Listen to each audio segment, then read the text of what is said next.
Colorado families suing their children's school district over allegations that teachers and administrators encourage their daughters to join a secret LGBTQ club. America First Policy Institute and Illumin Legal filed the lawsuit on behalf of the families. The sixth grade girls attended Wellington Middle High School in Fort Collins. The suit claiming parents were unaware of the club's activities and that leaders were allegedly urging students to keep questionable discussions hidden. We welcome in Erin Lee, that is the mother of a student in Poudre School District who's part of that lawsuit, and former Florida Attorney General Pam Bondi. Good to see you, Pam. Thanks so much for coming on. And Erin, thank you as well. We appreciate the time, and I know the difficult decision it is to speak out about this, but if you can, for our viewers, could you tell us about your daughter, her experience in school, what she's explained to you?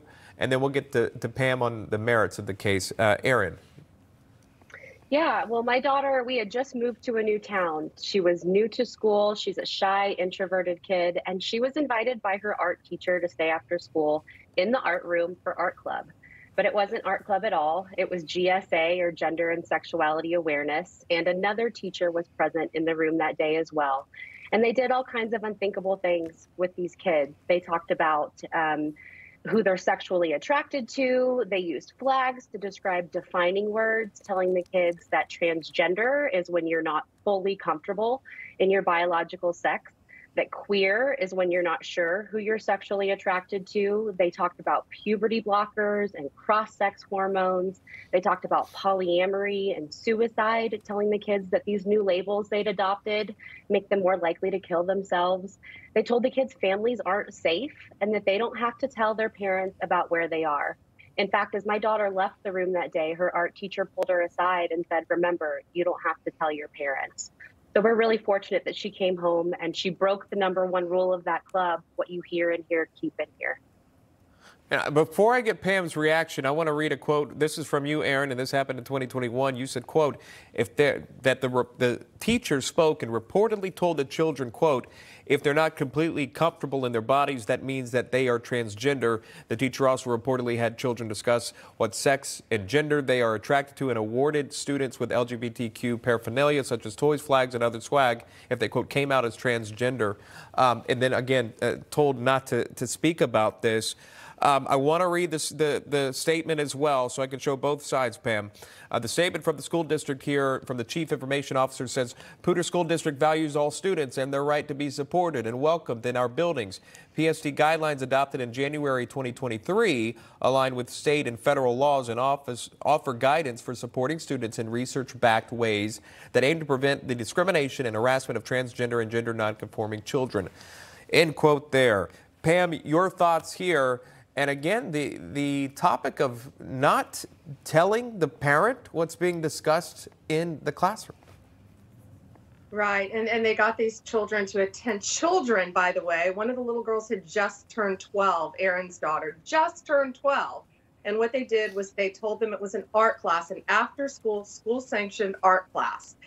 And of course, we know it wasn't. And Erin is such a great parent to come forward and to help fight for other children and other families. But our courts have recognized always a parent's right to direct the education of their child is one of our fundamental liberties in this country. And that's why this is so important. And America First Policy Institute will stand with Erin, will stand with other parents, will stand with kids. We're working with parents across this country who have been affected by these actions and the woke actions of teachers and school districts and school board members. And this has got to stop. These are kids. They go to school to learn to read, write, arithmetic, and that's not what's happening. Erin, this stuff didn't happen when I was a kid. Not even anything close to it. When it was art class, it was art class. Sexual education was indeed that, and nothing went any farther than that. And every parent knew exactly what was being taught. I think you even had to take a letter home to discuss what was talked about. What was it like being a mom and hearing your daughter explain that situation to you? Was it infuriating? Was it saddening to you?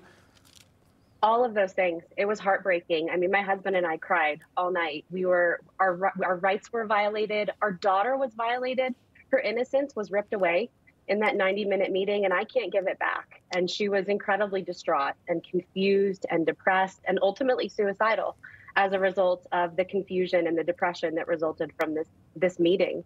So it was really, really hard as parents. It was heartbreaking, it was maddening, and we immediately pulled her from that school. She never went back to public school the next day because there was no way we were going to allow these people to continue to abuse our daughter. And then as we found out 2 days after the incident, FOIA emails showed that the school district discussed calling CPS for a well child check because we removed our daughter from the school. Oh, my goodness.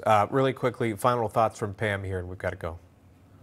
Yeah, at America First Policy Institute, we know that these teachers are abusing taxpayer-funded positions to coax kids into programs to talk about transgenderism and sex changes, not accepting all kids. And that's why we're going to fight for these families across the country. Well, we hate to hear that about your daughter, Erin. That's difficult. We wish her the best. We wish your family the best. Pam, we thank you for being here today as well. That is Erin Lee and Pam Bondi. Thank you.